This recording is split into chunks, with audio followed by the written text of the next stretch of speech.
वायनाड से लेकर ललितपुर तक इस देश का किसान रो रहा है। भगवान भरोसे है आज इस देश का किसान, उसको छोड़ दिया गया है कि एक व्यक्ति को बचाने के लिए 142 करोड़ देश की जनता को नकारा जा रहा है। जो गरीब है वो और गरीब हो रहा है, जो अमीर है वो और अमीर हो रहा है। एकता का सुरक्षा कवच तोड़ा जा रहा है। रख नहीं सकते, इसकी सुरक्षा नहीं कर सकते। हमने संभल में देखा, मणिपुर में देखा। जैसे कि आप सबको पता है, प्रियंका गांधी वायनाड सीट से जीतने की बात जो है सदन के अंदर पहली बार जो है उनकी भाषण थी, यानी कि पहली बार सदन के अंदर प्रियंका गांधी ने बोले। ऐसी में जो है प्रियंका गांधी इतनी ज़्यादा बीजेपी के ऊपर हमलावर थी, इतनी ज़्यादा बीजेपी को सुना रही थी। जो सीट पे बैठा हुआ अमित शाह और राजनाथ जो है दोनों बैठकर सुनते रही और प्रियंका गांधी एक की बात एक अपनी जुबानी बार करती रही। आपको बता दें, प्रियंका गांधी ने वो सारे सवाल सदन के अंदर उठाए और रखे हैं जो सवाल के लिए अक्सर राहुल गांधी उस पर लड़ा करते थे। सदन के अंदर वो आवाज़ उठाया करती थी, उन बातों पर, उन मुद्दों पर जो है चर्चा करते थे। हालांकि स्पीकर महोदय कभी उनकी स्पीकर का आवाज़ बंद कर देते थे, कभी कैमरा घुमा देते थे, तो कई बार सदन चलने से रोक। इसी में राहुल गांधी जब जब सदन में आवाज़ उठाए तो सदन जो है कार्रवाई से रोक दी गई। और राहुल गांधी इन मुद्दों पर हालांकि उन्होंने कई बार बात करे हैं, लेकिन इस बातों को ज़्यादा गौर नहीं की गई। लेकिन कल जब प्रियंका गांधी बोल रही थी तो उनने जो बीजेपी की वॉशिंग मशीन से लेकर अदानी मामले से लेकर मणिपुर के मामले से लेकर संभाल के मामले से लेकर जाति जनगणना को लेकर ये तमाम सारे मुद्दे पर जो है कल प्रियंका गांधी ने बात करी है। यानी कि सदन के अंदर बीजेपी को इतना धोया है अपनी जुबानी बार से, इतनी ज़्यादा जो क्या कहना है। आप जो प्रियंका गांधी की ये बयान पर और सदन में जो उन्होंने पहली बार बोला है इस पर जो है बहुत ज़्यादा चर्चा हो रही है। ये वीडियो जो है देखकर हर कोई हैरान है और राजनीतिक गलियारों में जो है प्रियंका गांधी की इसी बयान जो है चल रहा है इस वक्त।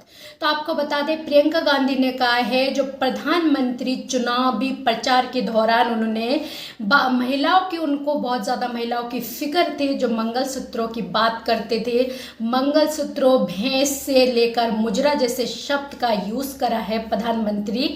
तो प्रधानमंत्री को जो है महिलाओं की बहुत ज़्यादा फिक्र है, लेकिन जब वही महिला कोई पीड़ित हो जाते, मणिपुर हो या फिर हथरास में जो घटना हुई, तो प्रधानमंत्री नज़र नहीं आते। और उनने साथ ही साथ ये भी कहा है जो राजा महाराजाओं की आपने पहले कहानी सुनी है, जो राजा भेष बदल कर अपने बाहर निकल कर जाते थे और सुनते थे जो हमारी प्रजा जो है वो क्या सोचते हमारे बारे में, राजा के बारे में वो क्या सोचते। लेकिन आपकी जो मौजूदा राजा है हमारे देश की, वो राजा को जो है भेष बदलने का इतना ज़्यादा शौक है, लेकिन आलोचना सुनने का शौक नहीं है। तो ये प्रियंका गांधी तन कसते हैं। साथ ही साथ वो ये भी कहते हैं जैसे कि कुछ कांग्रेस पार्टी के नेता जो है बीजेपी में शामिल हुए, तो उन पर भी प्रियंका गांधी तन कसते हैं। शुरू से लेकर एंड तक जो है प्रियंका गांधी इतनी ज़्यादा सुनाते हैं, तो उन पर भी तन कसते हुए सदन के अंदर प्रियंका गांधी कहते हैं जो कुछ लोग पहले वहाँ से यहाँ बैठा करते थे, आज वो लोग जो है उधर बैठे हैं, शायद जो है उन लोगों की भी जो है वॉशिंग मशीन में धुलाई हो गई। तो ये भी तनकसा है। साथ ही साथ उन्होंने जाति जनगणना के मुद्दा को उठाइए, जो जाति जनगणना होनी चाहिए ताकि लोगों को पता चले जो किसकी कितनी भागीदारी है। मुद्दा उठाइए जो उन्होंने अदानी मामले को उठाते हुए कहा है जो एक ही व्यक्ति को जो है पूरी बीजेपी पार्टी इस कदर बचा रहे, जो देश की सारी चीज़ें जो है उनके नाम कर रहे, उनके हवाले कर रहे, चाहे देश की रेलवे स्टेशन हो, हवाई अड्डे हो, कंपनी हो, कारखाने हो, तमाम सारी चीज़ें जो है एक ही व्यक्ति को दी जा रहे और एक ही व्यक्ति के लिए, एक ही इंसान के लिए, इस देश के लिए जो है 140 करोड़ जनता को जो है नकारा जा रहा है, सिर्फ एक ही व्यक्ति के लिए। तो ये प्रियंका गांधी ने कहा है सवाल में, और साथ ही साथ उन्होंने ये भी कहा है जो मणिपुर प्रधानमंत्री क्यों नहीं जा पा रहे, जो महिलाओं की इतनी ज़्यादा सुरक्षा की बात करते, बेटी बचाओ बेटी पढ़ाओ की नारा भी जो है बीजेपी ने दिए थी, हथरास में जो घटना हो जाते उस पर प्रधानमंत्री के पास टाइम नहीं रहते बोलने की, बात करने की। इसके अलावा प्रियंका गांधी ये भी कहते हैं जो इतनी अगर आपके अंदर हिम्मत है तो बैलेट पेपर से चुनाव करवा के दिखाओ। जैसे कि विपक्ष पार्टी की हमेशा से ईवीएम को लेकर जो है बहुत ज़्यादा हंगामा रहते, हर वक्त जो है ईवीएम पर ही सवाल उठते, जब जब इस देश में चुनाव होते उसी वक्त जो है ईवीएम की सवाल उठते। तो ऐसी में विपक्ष की तरफ से जो है ईवीएम हटाने की बात जो है लगातार चल रहे और बैलेट पेपर से चुनाव करवाने की मांग हो रही। प्रियंका गांधी बैलेट पेपर की चुनाव को लेकर जो है उन्होंने साफ तौर पे कही अगर आप में इतनी हिम्मत है तो बैलेट पेपर से चुनाव करवा के दिखा दीजिए, दूध की दूध पानी की पानी हो जाएंगे। तो ये तमाम सारी बातें जो है प्रियंका गांधी सदन के अंदर कहिए और क्या कुछ कहा है, किस तरह से तीखी बात करे, एक बार आपको भी सुनना चाहिए। वायनाड से लेकर ललितपुर तक इस देश का किसान रो रहा है। आपदा आती है तो उसको कोई राहत नहीं मिलती। भगवान भरोसे है आज इस देश का किसान, उसको छोड़ दिया गया है। आज हिमाचल में देखिए जितने भी कानून बने हैं वो सब बड़े बड़े उद्योगपतियों के लिए बन रहे हैं। हिमाचल में जो सेब उगता था उसके जो छोटे छोटे किसान हैं वह रो रहे हैं क्योंकि एक व्यक्ति के लिए सब कुछ बदला जा रहा है। सुनने की हिम्मत रखो। मैं अध्यक्ष महोदय जी,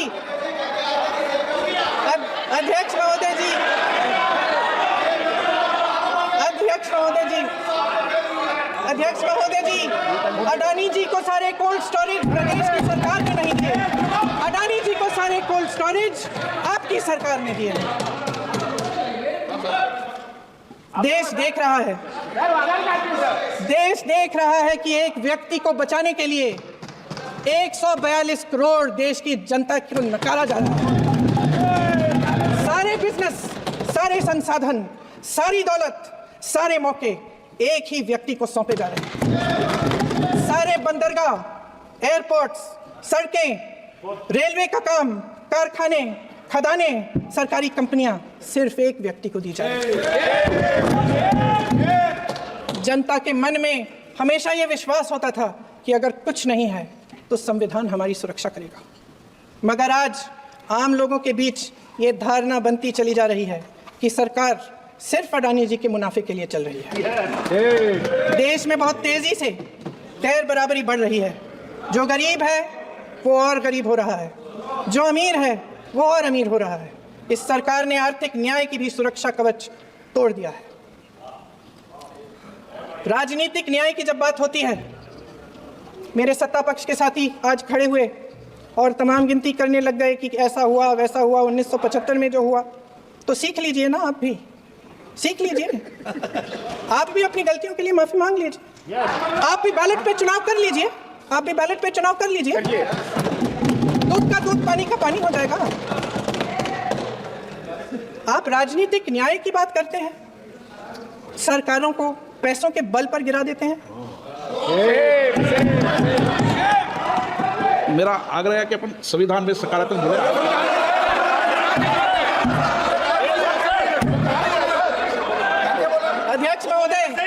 अध्यक्ष महोदय, सत्ता पक्ष के हमारे साथी ने एक उदाहरण दिया उत्तर प्रदेश की सरकार का, तो मैं भी एक उदाहरण दे देती हूँ।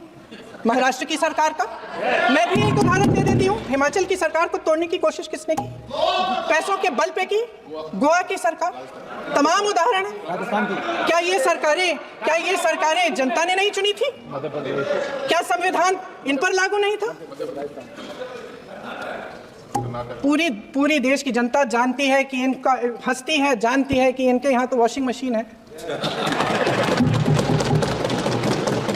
तो यहाँ से वहाँ जाता है वो धुल जाता है। इस तरफ दाग, उस तरफ स्वच्छता। और मेरे कई ऐसे साथी हैं जो इस तरफ होते थे उस तरफ चले गए, मुझे दिख भी रहे हैं, वॉशिंग मशीन में शायद धुल गए हैं। अध्यक्ष महोदय, जहां भाईचारा और अपनापन होता था, जहां हमारे संविधान ने एकता का सुरक्षा कवच दिया था, वहां शक और घृणा के बीज बोए जा रहे हैं। एकता का सुरक्षा कवच तोड़ा जा रहा है। प्रधानमंत्री जी यहाँ सदन में संविधान को की किताब को यूं माथे से लगाते हैं, लेकिन संभल में, हाथरस में, मणिपुर में जब न्याय की गुहार आती है, उठती है, तो उनके माथे पे शिकन तक नहीं आता। शायद समझ नहीं पाए हैं कि भारत का संविधान संघ का विधान नहीं है। भारत के संविधान ने हमें एकता दी, हमें आपसी प्रेम दिया। उस मोहब्बत की दुकान जिस पर आपको हंसी आती है, उसके साथ करोड़ों देशवासी चले। करोड़ों देशवासियों के दिल में एक दूसरे के लिए प्रेम है, घृणा नहीं है। इनकी जो विभाजनकारी नीतियां हैं, उसका नतीजा हम रोज देखते हैं। राजनीतिक फायदे के लिए संविधान को छोड़िए, देश की एकता को भी ये रख नहीं सकते, इसकी सुरक्षा नहीं कर सकते। हमने संभल में देखा, मणिपुर में देखा। दरअसल इनका कहना है कि अलग अलग तो इसके बारे में आप सबका क्या राय है? जो भी राय है अपना राय कमेंट बॉक्स पर जरूर लिखें। चैनल पर पहली बार हो तो चैनल को सब्सक्राइब करना ना भूले, बेल आइकन को दबाना ना भूले, ताकि इसी तरह की वीडियो अपडेट आप तक पहुंचे। अभी के लिए जय हिंद, जय भारत।